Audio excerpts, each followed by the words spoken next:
Alright, everyone. This is your logical libertarian here, and we are talking about quite an interesting subject.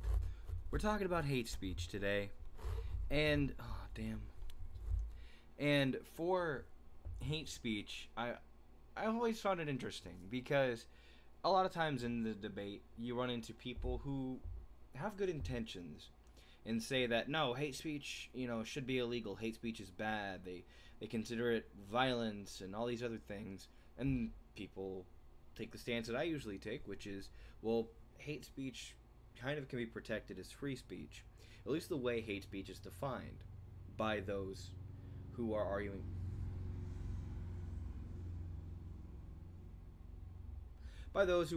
against it. Now, I have been thinking a lot about hate speech in general, and I'm going to be taking a position that's akin to how I feel about hate crimes. And you might understand where I'm coming from at the end of this stream, the end of this discussion, if you will. And definitely, please feel free to comment below, whether it be during the live stream or afterward. So, when it comes to the discussion about hate speech, first off, I kind of wanted to go over how it's treated in different countries, then go over some definitions of words, and go over where I think we have some common ground between myself and the progressives who are in favor of pushing hate speech as a sort of legality, and where I feel that we differ. And maybe, just maybe, this conversation might lead to a bit better understanding of each other, some mutual understanding. Might dissolve some ignorance from both sides, all sides, hopefully. And then maybe you'll understand at least where the libertarians, the conservatives, the centrists, the classic liberals, the independents, the people like myself who are against hate speech laws, especially as they are pushed around other Western democracies. So, first off, what I'd like to do is go over some hate speech laws in other countries. So let's go over England. Now, in the United Kingdom, hate speech is considered, it's defined as hatred towards any sort of group, and it gives tons of different examples, such as skin color, race, disability, nationality or ethnicity, religion, gender identity, sexual orientation, all of such. And it's forbidden, the language it uses. As well as it has another definition that I think is a bit more interesting. We're going to keep seeing these kinds of definitions and go over this later. It says any communication which is threatening or abusive and is intended to harass, alarm, or distress someone. So we have two different definitions that kind of go side by side, but don't really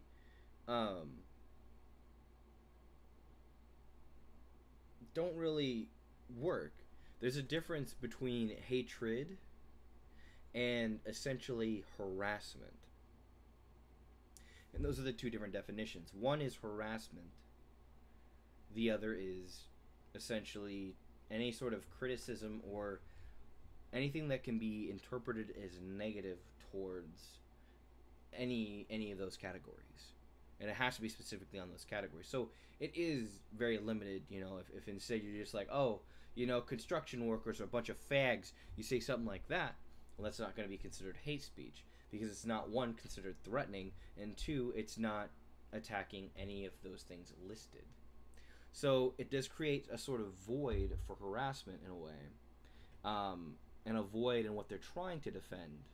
Like if you were to say, oh, well, sex workers are just a bunch of whores who just, they don't deserve any rights or anything. Yeah, like anything like that. Someone being kind of ignorant towards profession or maybe a specific person, but aren't being threatening or causing them to fear for their safety.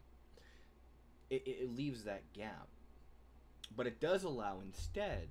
And I'm pretty sure many of you guys are aware of the Dankula incident, where Count Dankula ended up being taken to prison for a pretty harmless and very funny YouTube video, where he was able to get his dog to Heil, his little pug to Heil, and put it on YouTube. And it was kind of a joke that you could teach a dog anything. And he ended up facing federal, well, in his country, federal, facing charges and going to prison because of that, because it was considered hate speech under these rules, because it was considered um, hatred for mimicking, Nazis even in a mocking way, and it leads one to wonder: are they trying to assume that saying that he was being a Nazi, that he was being a hateful person, or are they saying that he was mocking Nazis and mocking maybe Germans, and that's what, and it was unclear. So we see that. Now, speaking of Germany,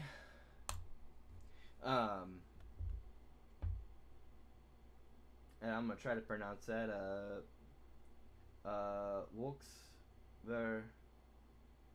Volksverhetzung. I can't. When they call it inciting the masses or instigating the people, and that's what they consider to be hate speech. Now, Germany isn't quite as bad as the UK. However, they are getting worse, and they're starting to include specific limitations, such as those against maybe people depicting other certain things. But here's one part we could go. Incites hatred against, same thing, national. And again, inciting hatred, that's a bit vague, as we can see. Against, national, racial, religious groups, or groups defined by ethnic origins, such and such and such. Assaults the human dignity of others by insulting, maliciously maligning an aforementioned group, segments of the population. So you see, it's kind of vague, and it does involve imprisonment. So it has gotten worse. It has changed to become a lot more like the UK version. In fact, I would say even worse. But again, all of this term is using the word hatred. And hatred, while we can easily define hatred by examples, Hitler hated the Jews, Stalin hated the rich, or the bourgeoisie, as you might say. The founding fathers hated the English crown. You could say these things because you could base it off of that, but can you really define what hatred is? And these people aren't defining it. That's a big problem. Hatred is just being listed as a term, but it's so subjective. Someone might say that hatred is just dislike. Other people might define hatred as the desire to cause severe harm to someone. Such dislike that you feel that you are willing to cause cause harm to someone, or are okay with seeing harm. Some people would say that, a good example of this would be how Abrahamic religions view homosexuality. You could say that, all Muslims hate gays. And by that logic, if according to the religion all Muslims hate gays, that would then mean that Muslims couldn't be allowed in your country.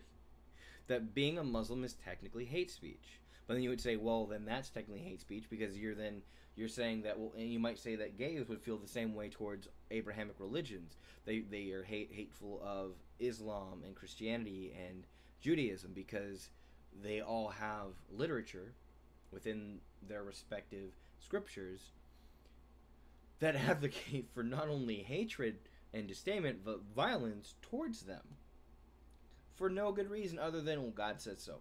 So what? Where do you draw that line? What are you trying to accomplish here?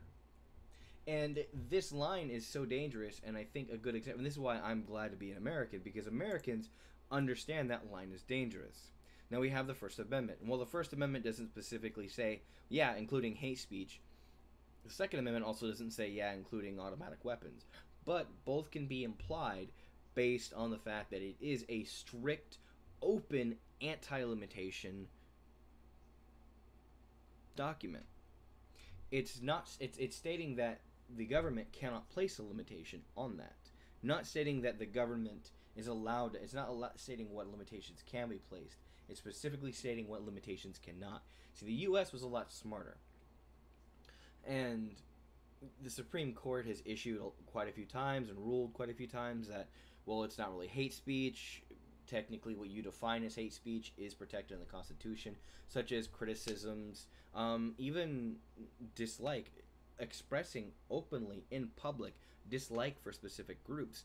Things like racism and sexism and homophobia and transphobia and, like anti-Semitism and religious bigotry and all of that is technically protected because you as a person do have the right to have your opinions and have your beliefs and not be imprisoned for either holding those beliefs or even expressing those beliefs. And in fact, the U.S. and many people like myself encourage you to engage those people in a discussion to essentially openly kind of mock and to really bring to light how bad their ideas really are. And another reason why this is a big thing is the U.S. is a nation that was formed in rebellion to an empire that had regulations on speech, that had such severe regulations, it was facing totalitarianism. So they put into place these limitations on government, on the federal and state governments, to protect citizens from authoritarianism and totalitarian rule and abuse. Because when you don't have protections against censorship, when you don't have protections against government trying to silence people and trying to have only one view be heard or keep one view in the dark, you run into a lot of essentially oppression. And it's something that a lot of people don't really understand. I think the historical context is really taken out. A lot of people don't realize that Hitler would have viewed Hitler would have used hate speech. Stalin would have used hate speech. Mao would have used hate speech. Fucking Kim Jong-un uses hate speech. They all use that as a way.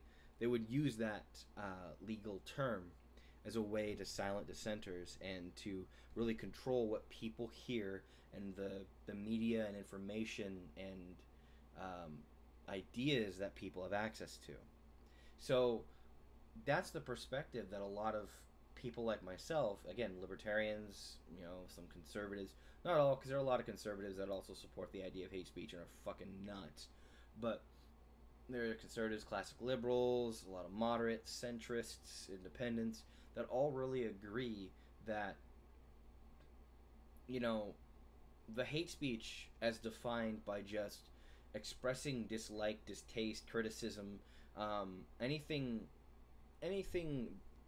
that isn't harassment or a direct incitement or threat, essentially harassment and threat, anything that isn't that is protected under free speech. So, like, an actual threat wouldn't be any sort of incitement of harassment, demanding people harass, hey, everyone, we need to harass so-and-so. And even then, there's some limitations on that, because you could say, too, like, oh, we need to, put so-and-so in their place. What does that mean? You have things that are open for interpretation. And even then, usually the things that are open for interpretation are still allowed to be said and are not limited by this. So America has always erred on the side of, well, hey, if you have to interpret it as bad, then, the responsibility is on the person deciding to interpret it that way and going through with that logic and going through with that that action. So I thought I'd want to bring 3 terms to light, and I think with this we'll better understand what progressives are trying to stop. Because again, I'm trying to give the benefit of the doubt, trying to be optimistic and really understand, because you gotta understand, progressives aren't really out to take away your rights. They're not out to hurt you. They are trying, at least for the most part, are trying to right wrongs. They're trying to solve problems. Many of them do feel empathy or are themselves people who, at least historically, have faced some sort of oppression or some sort of, um, civil rights issue. And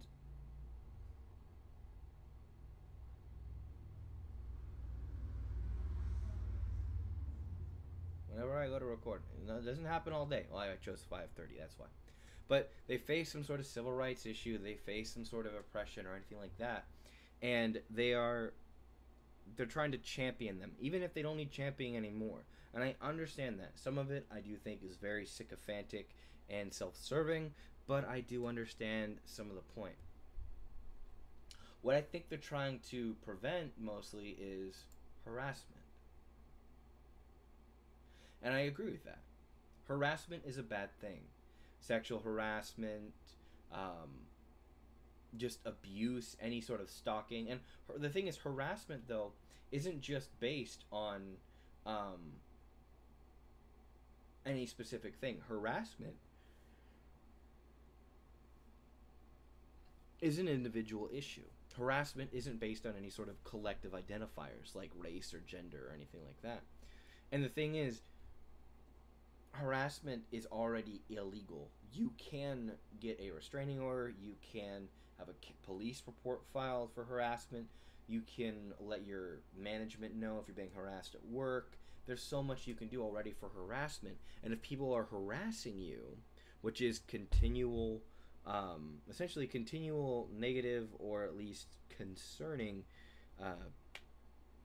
communication, whether it be verbal or electronic or whatever, that's causing you either distress, extreme discomfort, or even kind of concern or fear, that would be harassment. And that's something that is criminal. That's something that is something you can get a restraining order on, and people can face fines, or even if they do it enough, can possibly face jail time. It's actually something that should be taken seriously. But the problem is, hate speech isn't just harassment. Hate speech is turning harassment into a hate crime. Now, I hate the term hate crime, because hate crime is essentially saying it's hate crime is already a crime. You take the hate out, it's still a crime. But what they're saying, what all a hate crime is trying to add a motive to the crime. If you can prove someone did a crime, you don't need to have the motive. Unless the motive is important to determine whether or not it was an actual crime or something else, like, say, mutual combat or killing in self-defense, second-degree murder in self-defense, things like that. Stand your ground.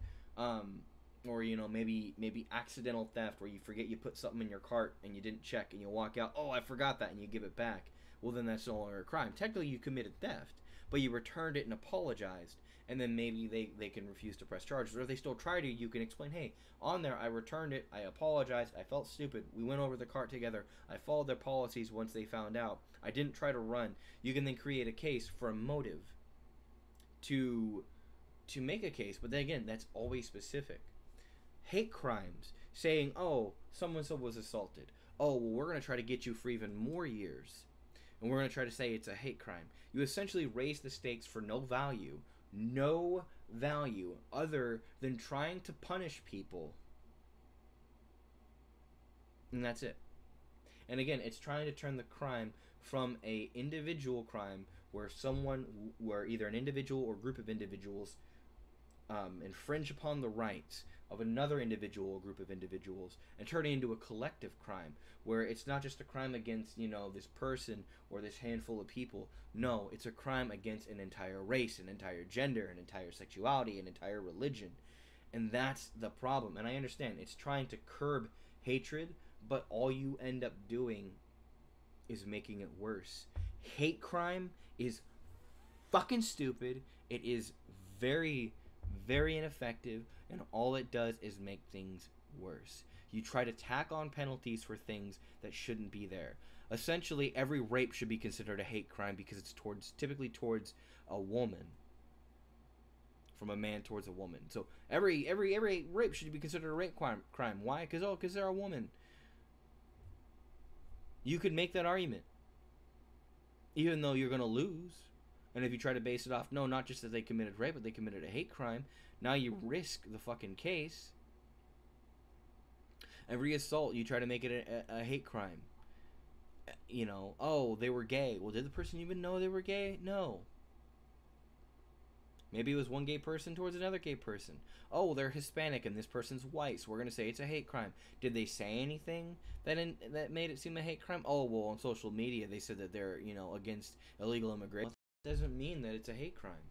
That doesn't provide the motive. All it is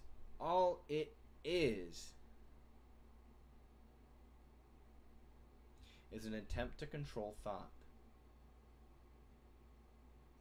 And an attempt to try and curb hatred, but it really doesn't do shit. All you do is make it worse. The attempts to try and ban hate crime, or try to use hate crime as an actual tack on to, crime, has only made things worse. It's only increased tensions. It's only led to people being more and more upset, and actually led to more hate crime.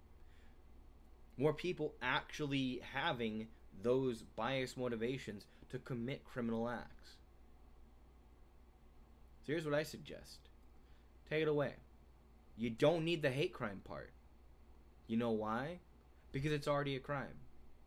Every single hate crime is already a crime. And if you're trying to commit someone to a hate crime and they weren't committing a criminal activity already, then that's instead some sort of censorship, and that is wrong.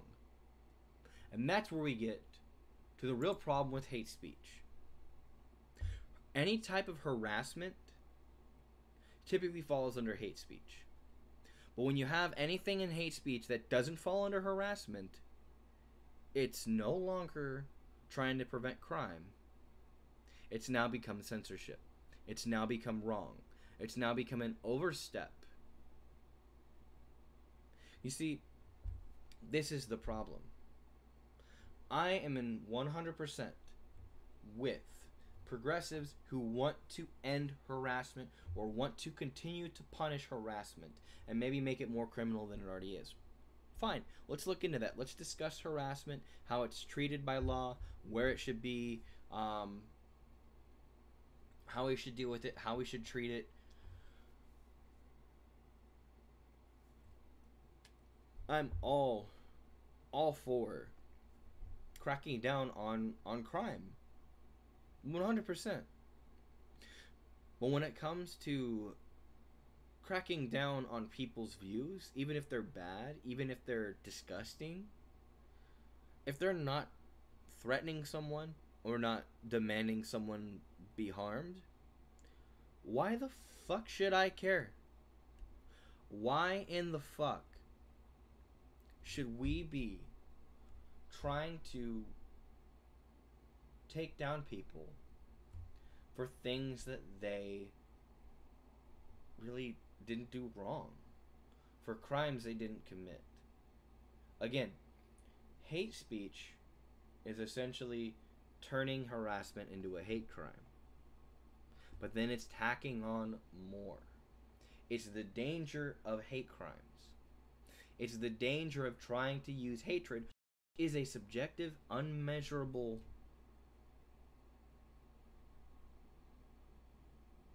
qualitative, not quantitative, qualitative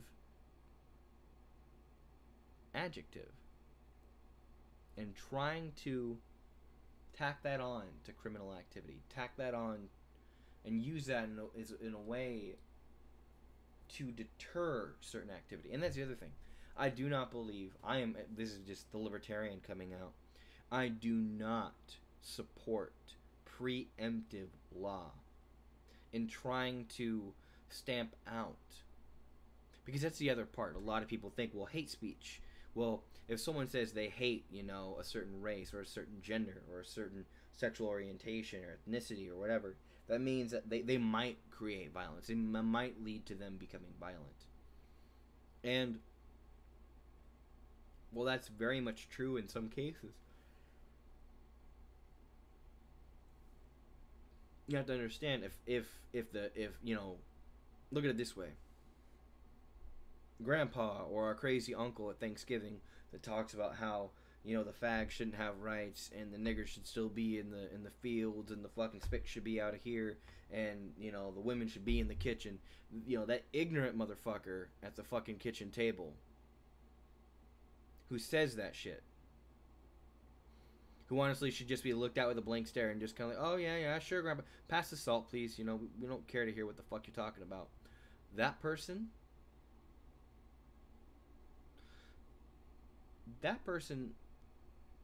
does not deserve to be listened to necessarily. But when you try and silence them and send them underground, they're going to, instead of sharing that in the public, you know, having the audacity to share it in public and then not anyone doing anything, they get their frustrations out doing that. Because they do it to the public and they think they piss some people off. And they're like, oh, you're just a bunch of fucking liberals who just, you know, fucking nigger lovers and that. And I've been called that. Nigger lover, fag lover, you know, fucking pussy cuck, all this shit. Pussy whipped. Because, you know, I stand for fucking equality of opportunity. I've been called that. You fucking idiot progressives may not know that, but I've been championing that kind of shit since I was a teenager. I've been actively and openly in support of people who are different than me since I was really young.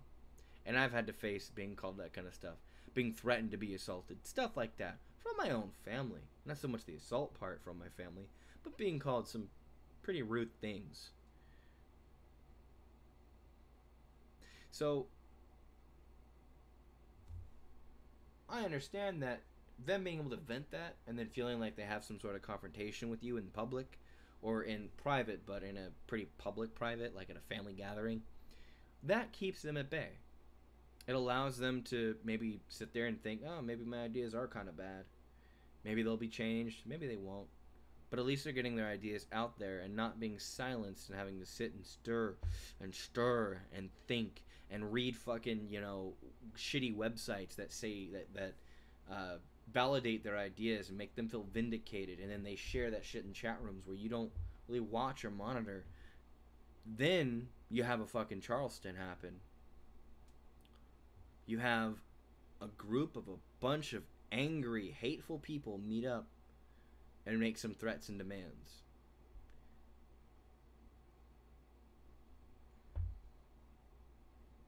That's what happens. So instead of trying to keep those people down and keep their ideas hidden, for other people to discover them and feel vindicated because they're hidden by the government doesn't want you to see them. What does that say? The government doesn't want you to hear this. It makes it sound like the government has something to hide. Like the government or that people can't beat these ideas one-on-one. We can. They're bad ideas. Racism, stupid, easy to debunk. Sexism, stupid, easy to debunk. Homophobia, stupid, easy to debunk. All of these, so fucking easy to debunk, so easy to challenge, so easy to win against. But none of you want to actually take the time to do that. Because, here's the thing, progressives, sorry, you're fucking lazy. And you are.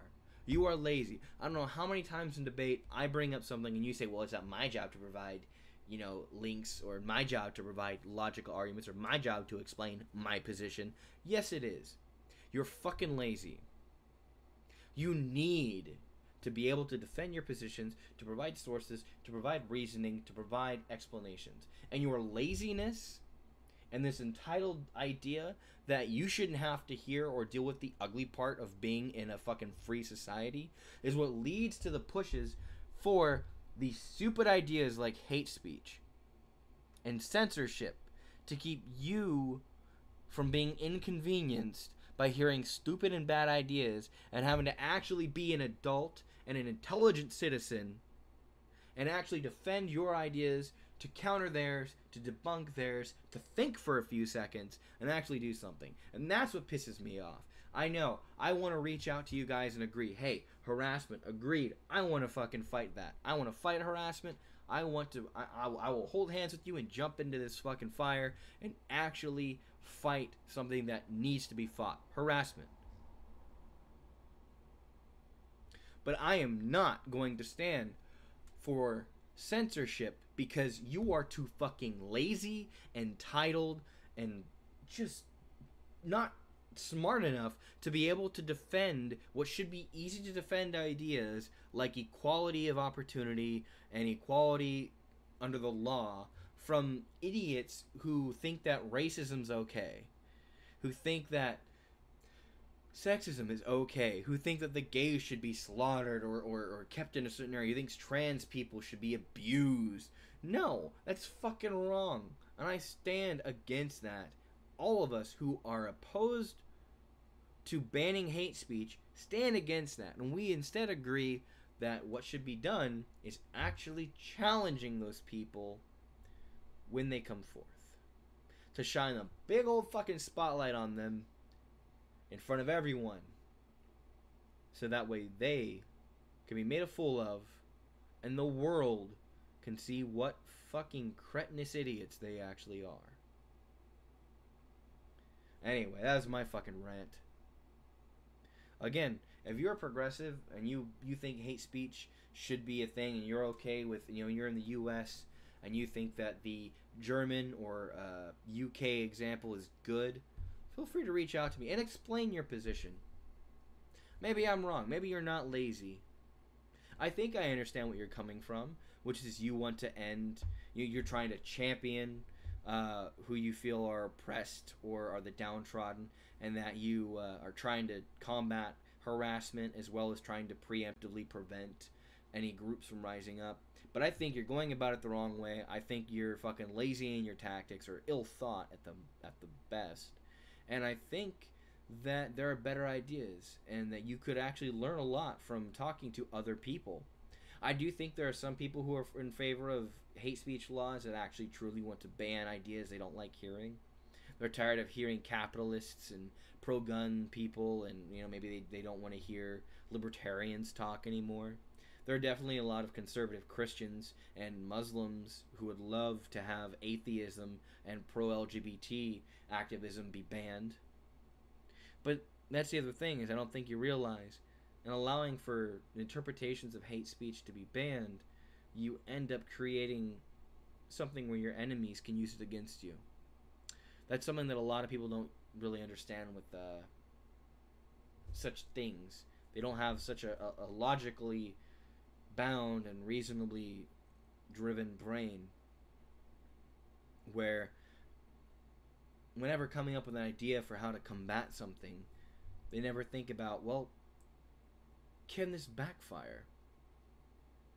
But what do I know? Hey, before we end this, let's check the chat. No one cares! Anyway, thank you guys for watching. I plan to be doing some of these more often, probably once a week, where I go over a topic.